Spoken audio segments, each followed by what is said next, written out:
Halo, salam kuliah desain. Oke, kita jumpa lagi ya. Kali ini saya akan bahas satu tema tentang psikologi of design ya, tentang faktor manusia dalam desain ya. Ini saya ambil sebuah foto lautan manusia ya dalam sebuah event yang bernama Woodstock ya. Event yang sangat terkenal ya. Ribuan manusia datang ke suatu acara musik ya untuk melihat satu acara merayakan sesuatu dengan sangat luar biasa. Bagaimana mengatur segitu banyak orang, bagaimana mendesain sebuah event untuk sekian ribu orang yang memiliki beribu-ribu keinginan yang berbeda. Saya rasa ini menjadi menarik bagi seorang desainer untuk mengerti sebenarnya apa yang orang mau, orang inginkan itu apa ya. Kita akan coba bahas satu persatu. Sebagian besar dari pembahasan kita kali ini saya akan ambil ya, saya akan sadur dari bukunya Susan Weinstein tentang 100 hal yang setiap desainer mesti tahu tentang orang ya. Ini menjadi bekal karena desain sebenarnya kan tidak berdiri sendiri. Desain itu kita buat itu untuk seseorang ya, untuk manusia. Maka kita perlu memperhatikan apa sebenarnya kebutuhan-kebutuhan dari manusia itu. Kita akan coba bahas satu persatu ya. Yang pertama kita akan bahas tentang how people see ya. Bagaimana orang ini melihat ya. Kita lihat contoh di gambar ini, ada sebuah pameran ya, exhibition. Ada seperti apa ya, seperti disorot lampu gitu ya, seperti kalau kita pentas lalu ada lampu besar yang menyorot kita ya. Kita akan melihat seperti itu. Sebagai penonton kita akan melihat bahwa ada sorotan lampu di tempat exhibition ini. Padahal ini bukan semata-mata sorotan lampu, ini memang diwarnai khusus ya, seperti disorot lampu ya, diwarnai khusus dengan warna yang berbeda. Warna putih itu adalah bukan hasil sorotan lampu tetapi dicat gitu ya dengan warna berbeda. Nah, di sini kita bisa lihat bagaimana orang melihat itu tidak sekedar apa yang dia lihat ya, tetapi dia juga memiliki pikiran ya. Apa yang dia lihat itu tidak semata-mata ansih yang ada di situ, tetapi dia memiliki asosiasi, memiliki interpretasinya sendiri bahwa ternyata itu melambangkan sorotan lampu. Jadi meskipun lampunya dimatikan akan membentuk seperti itu, kita tetap berpikiran itu seperti sorotan lampu ya. Jadi apa yang orang lihat, apa yang kita pikirkan sebagai desainer untuk dilihat orang sebenarnya belum tentu ya sama dengan apa yang dilihat sama orang gitu loh. Jadi kita harus memberikan suatu direction kepada seseorang yang akan melihat desain kita ya. People identify object by recognizing pattern ya. Jadi manusia itu melihat objek dengan mengenali suatu pola ya. What you see isn't what your brain gets ya. Apa yang kamu lihat itu berbeda dengan apa yang ditampilkan oleh otaknya ya. Jadi ada banyak hal yang nanti coba teman-teman ya, kalau kita lebih lanjut bertanya apa sih yang orang ingin lihat. Ya, nanti teman-teman bisa menanya langsung kepada klien teman-teman, pengguna atau calon orang yang berkunjung ke tempat karya desain yang teman-teman buat, misalnya karya desain exhibition, berarti apa yang mereka lihat itu perlu kita cari tahu ya. Nah, akan lebih banyak detail-detail lagi, silahkan dibaca sendiri bukunya ya. Kita akan coba melangkah ke pembahasan yang berikutnya, yaitu tentang how people read ya. Ini sangat penting dalam mendesain sebuah pameran, mendesain sebuah website, mendesain sebuah majalah, mendesain sebuah toko yang melibatkan sesuatu yang harus dibaca ya. Ini sebagai contoh, ada tulisan besar-besar ya untuk sebuah pameran dengan warna yang berbeda-beda ya. Jadi manusia itu cenderung malas itu ya, membaca yang banyak gitu, membaca yang kecil-kecil yang banyak seperti itu. Dalam setiap presentasi yang saya buat, dalam video yang saya buat, saya usahakan untuk tidak banyak teks ya. Kenapa tidak banyak teks? Karena manusia itu cenderung tidak suka membaca dalam tempo yang lama gitu, dengan teks yang kecil. Sehingga kita perlu merangkumkan ya. Kita sebagai desainer perlu memilihkan teks mana yang perlu dituliskan dengan huruf yang besar, lalu teks mana yang tetap dengan ukuran yang kecil, sehingga ketika dia tertarik ya dengan tulisan yang besar ini, sebagai contoh di sini ya, tulisan good energy itu tentang apa sih? Nah, di situ ada teks kecil yang lanjutannya gitu ya, tentang good ekonomi misalnya. Lalu di situ ada teks kecil di tengah itu, teks lanjutannya tentang apa sih sebenarnya. Tapi tentang apa itu nomor 2 ya. Nomor 1 harus ada teks besar dulu, jadi ada hierarki tulisan ya. Jadi cara kita membaca akan mengikuti hierarki ya. Jadi sebagai desainer kita harus menyusunkan hierarki untuk pengguna karya desain kita maupun klien kita, supaya mereka dibantu cara membacanya ya. Yang berikutnya kita akan bahas tentang how people remember, bagaimana orang itu mengingat suatu hal ya, bahwa ingatan kita ternyata sangat-sangat pendek ya, sangat jelek ingatan kita itu ya. Saya pernah suatu ketika ke suatu tempat ya untuk membeli handphone gitu misalnya. Saya suka dengan barang tersebut ya, tetapi saya putuskan untuk berkeliling dulu ke toko-toko yang lain begitu ya. Ketika saya ingin kembali ke toko yang tadi, yang barang yang saya sukai, saya lupa ya di mana tadi toko berada, karena semua tokonya itu mirip ya. Teman-teman bisa lihat sendiri, kalau toko handphone biasanya kan sama ya, tulisan-tulisannya sama ya, barang-barangnya mirip-mirip seperti itu, sehingga kita sampai lupa karena tempatnya sangat luas ya. Begitu pula dalam desain exhibition ya, di lautan manusia, di ratusan atau bahkan ribuan stand booth pameran di sebuah event ya, itu ada banyak sekali yang stand yang harus ditempatkan dalam satu ruang ya. Bayangkan konsumen ribuan orang datang ke situ ya, kalau nggak pandemi ya, ribuan orang datang ke situ, sehingga dia perlu mengingat. Kita sebagai desainer perlu memberikan suatu percikan ingatan apa yang bisa membuat orang ingat sama tempat ini ya.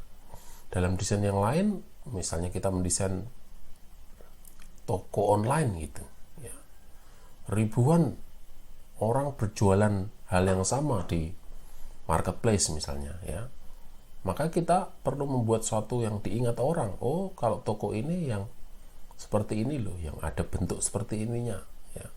Kita harus membantu orang itu untuk mengingat, karena how people remember tentu saja sangat pendek. Ingatan orang itu sangat pendek ya.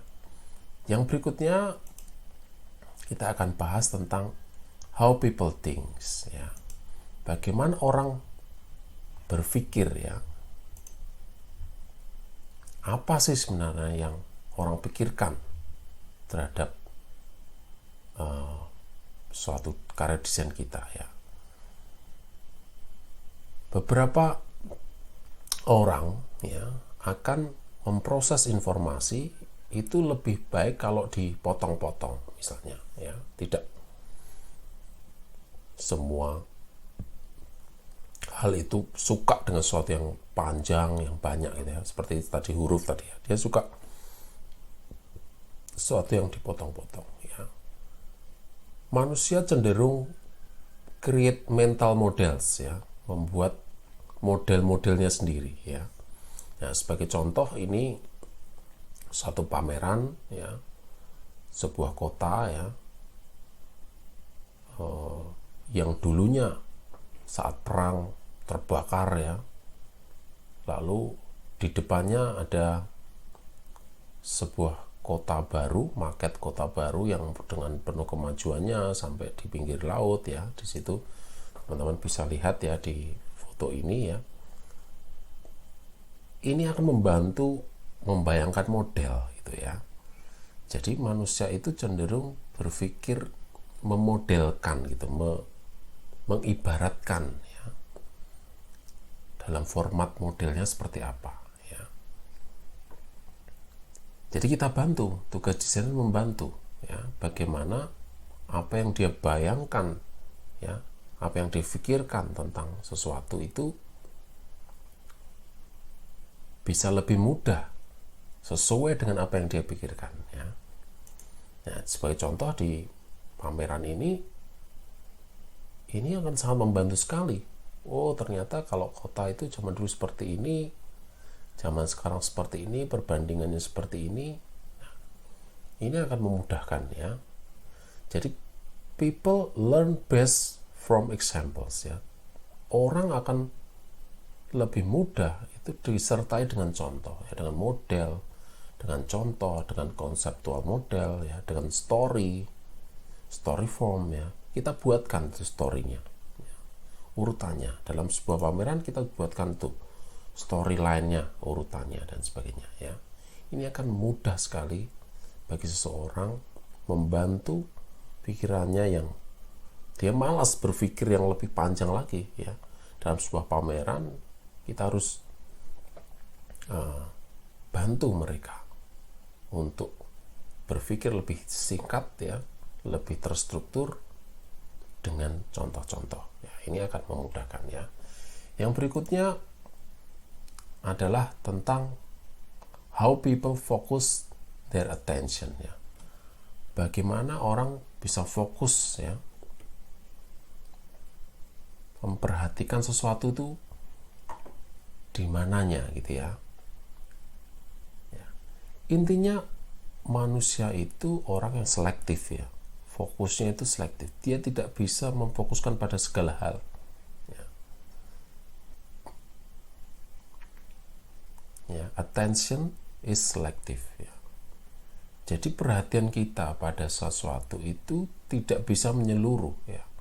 Setiap orang, setiap manusia, setiap pengunjung yang berada di pameran misalnya akan memiliki perhatian yang berbeda-beda ya, fokus yang berbeda-beda. Nah, maka kita sebagai desainer perlu membantu ya, memikirkan kira-kira yang membuat orang fokus ya, seperti pesulap gitu ya. Pesulap itu kan bermain kartu gitu misalnya ya. Dia membuat cerita lalu membuat gerakan-gerakan tangan yang membuat kita sebagai penonton itu fokus pada gerakan tangan itu ya, sehingga lupa ya kalau dia sedang melakukan sesuatu yang lain, misalnya mengambil barang di sini. Jadi kita fokuskan situ untuk fokus pertunjukannya ya. Misalnya kita mau sulapan tentang tangan yang putus gitu misalnya ya. Kalau sini jurus untuk anak-anak ya, ini untuk menarik anak-anak ya. Biasanya saya akan fokus pada jempol saya bisa putus gitu.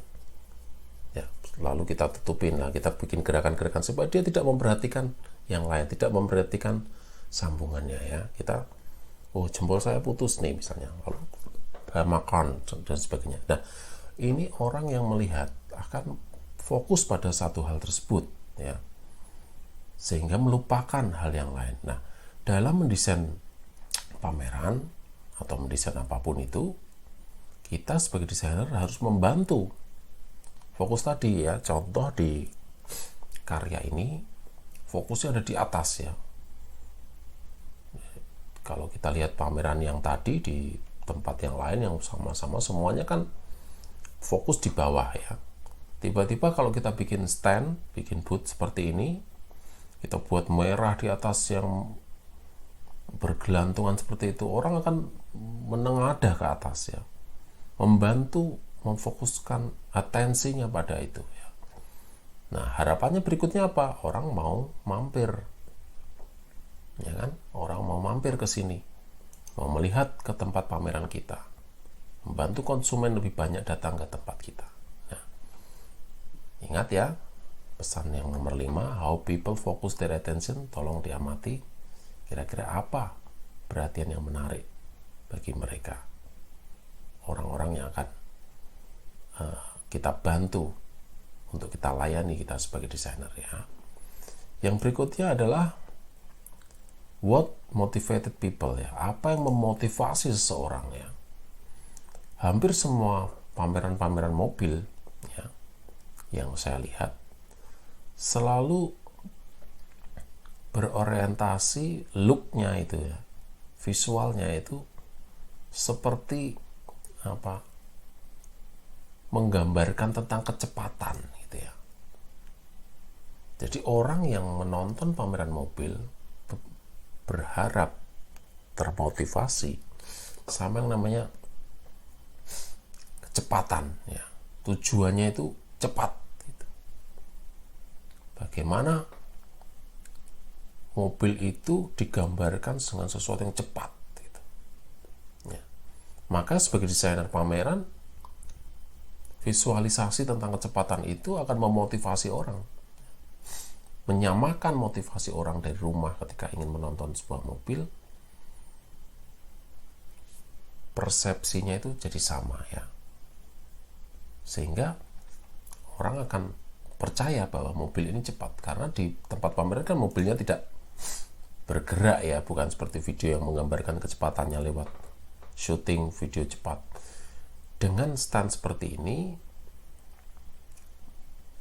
orang yang termotivasi dengan kecepatan akan bisa menangkap bahwa mobil-mobil yang dijual di sini memang cepat kalau di jalan raya ya.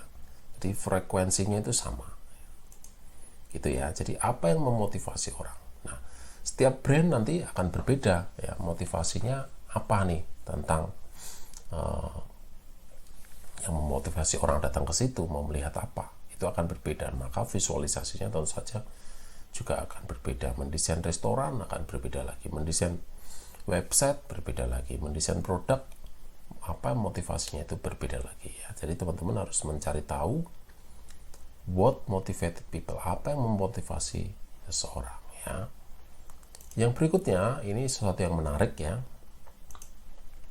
adalah tentang people are social animals ya. Dalam setiap event pameran ya, teman-teman pasti sering menemui, coba di browsing di Google ya, di gambar-gambar yang pameran-pameran, meskipun ini apa ya, menangkap orang lewat ya, lalu lalang seperti itu untuk melihat sesuatu, tidak jarang dan bahkan banyak saya temui pasti ada di pojok ya, pojok kanan itu ya, pojok kanan itu silakan dilihat, ada group of kursi ya, ada sekelompok kursi ya. Teman-teman desainer exhibition bisa menyebut sebagai dealing table gitu ya, meja kursi gitu. Nah, di sini akan ada aktivitas berdiskusi gitu, bercengkrama gitu. Biasanya di tengah pameran yang sibuk gitu, ada beberapa orang yang duduk di situ ngobrol gitu. Jadi orang ini adalah manusia, itu makhluk sosial, intinya seperti itu.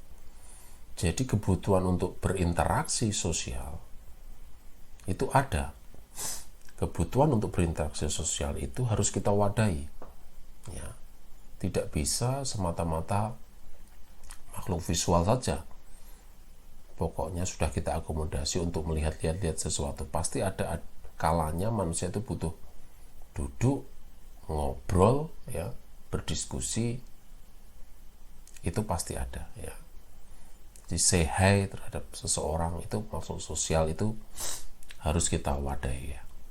Nah, dalam keadaan pandemi seperti ini, orang yang sangat sosial pasti akan terasa sekali bagaimana dia kesulitan berinteraksi, dia tertekan karena pada hakikatnya kita butuh ngobrol dengan seseorang, butuh bertemu dengan orang lain, ya. Jadi kita sebagai desainer harus mengamati kira-kira apa ini interaksi sosial yang harus kita bangun di tempat atau di hal yang akan kita desain, ya. Yang berikutnya adalah how people feel, ya. Apa yang orang rasakan, ya. Ini sebagai contoh suatu pameran arcade, ya, pameran game, ya. Nah, game itu kan identik dengan warna-warna RGB, ya, warna-warna neon yang warna-warni, merah, hijau, biru, dan sebagainya, ya. Maka sebagai desainer kita harus membantu feel orang, apa yang mereka rasakan, ya. Ada emosi, ya. Ada feeling, ya. Feel-nya seperti apa? Misalnya kalau kita ambil contoh lain, ya, pamerannya tentang nature, ya, tentang alam gitu. Bagaimana kita bisa menggambarkan perasaan orang yang datang ke situ tentang alam, ya. Feel-nya seperti apa? Ya, kan berbeda lagi, ya, dengan feel yang ada di contoh gambar ini tentang game misalnya. Jadi kita akan bantu, ya, akan coba cari tahu apa yang mereka ingin rasakan, ya. Maka kita sebagai desainer akan memfasilitasi itu, ya. Oke, yang berikutnya adalah people makes mistakes, ya. Orang itu, ini gambar yang sangat terkenal sekali, bagaimana orang itu berbuat kesalahan, ya. Bahwa desain itu yang kita harapkan dengan yang orang harapkan itu berbeda gitu, ya. Jadi kita desain seperti itu, jalannya berbelok dan seperti itu, orang cenderung melakukan kesalahan, ya, mencari jalan pintas misalnya. Nah, kita harus coba, desainer yang keren itu bisa memfasilitasi itu, ya, bisa menangkap orang berbuat salahnya itu di mana gitu, ya. Kalau kita sebagai desainer bisa menangkap kira-kira orang akan user experience-nya itu beloknya kemana, kita berarti hebat, ya, bisa membaca apa yang orang sebenarnya inginkan, orang yang biasanya lakukan, ya. People will always make mistakes, ya, pasti itu.